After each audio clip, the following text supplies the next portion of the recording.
Cultivating the yin, the listening, the awareness, the curiosity is the thing that will save us, that will notice. It's the part of us that notices, that isn't busy reacting and responding and doing.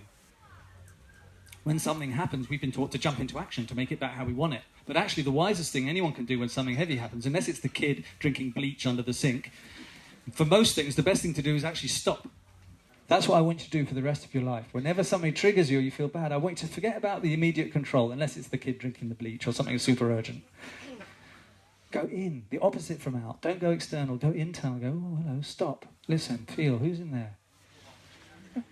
And then not only do you feel, oh, fucking hell, solar plexus. God, that's a huge rage reaction.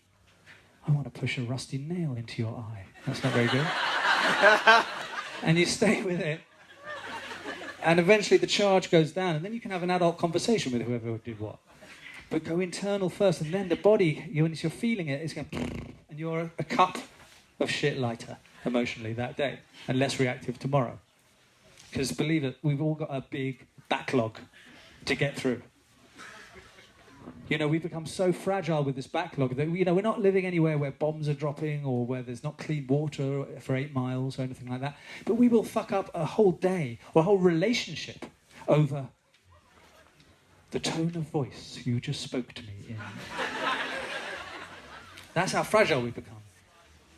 So to get in line with what this incredible plumbing system is doing, inner yin listening, it's the only thing. To be willing, to be curious, to be feeling how you're feeling on the inside. Because really, every time I run away from a feeling, every time I feel something I don't like and go straight to the fridge or Facebook or the pipe or whatever it is, complaining, I'm basically saying to myself, Jamie, your feelings are not okay to feel. I'm going to try and stop that feeling. I'm trying to get away from that feeling, escape or stop it. So I'm kind of abandoning myself. Every single time I refuse to feel a feeling and escape it, I'm abandoning myself. Yet I worry so much about everyone abandoning me. And all of us have some sort of things about being replaced and being abandoned. But we're not even willing to stop abandoning ourselves most of the time and actually feel what just exploded or contracted in us. So I'm really trying to promote a culture of everybody finding that much more useful and much more essential to listen to how you feel on the inside and let it speak to you. And find, even if you're acting like a twat, there's always a legitimate need underneath it. And in the name of self-care, which is what I want for all of us, because many people here are healers or helpers or in service of some kind, probably everyone in one way or another, to be able to do that really, really efficiently, the inner listening of how you feel and looking after your own self-care so that you actually have the energy to not always be in a triggered or a sleep state comes first. So the yin listening I'm talking about is for all that plumbing, but it's also for not being totally the bitch to every single demon in your head that jumps forward and wants to grab the wheel. So it's like the yin listening just covers it all. And we call it full body listening.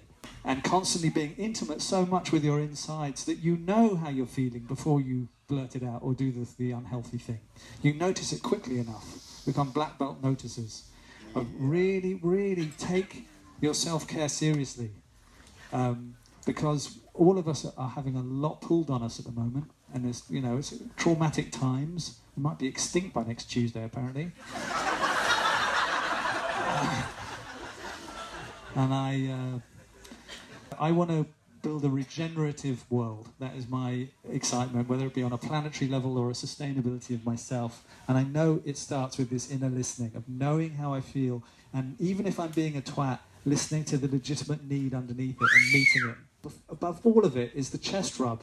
Whatever you find, be kind about it. Never have any agenda for you to go further, quicker, longer. Like, who here has seen the video on YouTube of the sperm meeting the egg?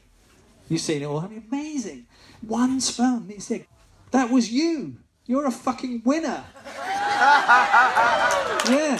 Job done, by the way. How are you going to top that? This is just the after show party. This is just... You won a human body for 80 fucking years. Do what you like with it. Don't do any yoga. Don't eat all the biscuits. It doesn't matter. No one cares anyway. They're all looking at their phone.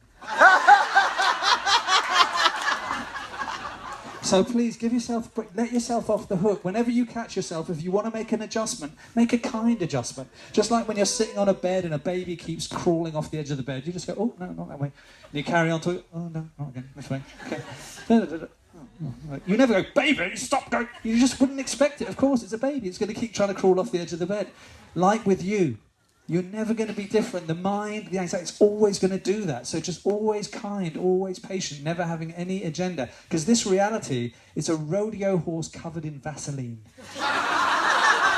You're going to be on your ass on the ground 1,000 times a day. You have to start finding it funny, adorable. I challenge you, please find every one of your failures more adorable than the last. Please. And then I think that'll be the world that I want to live in.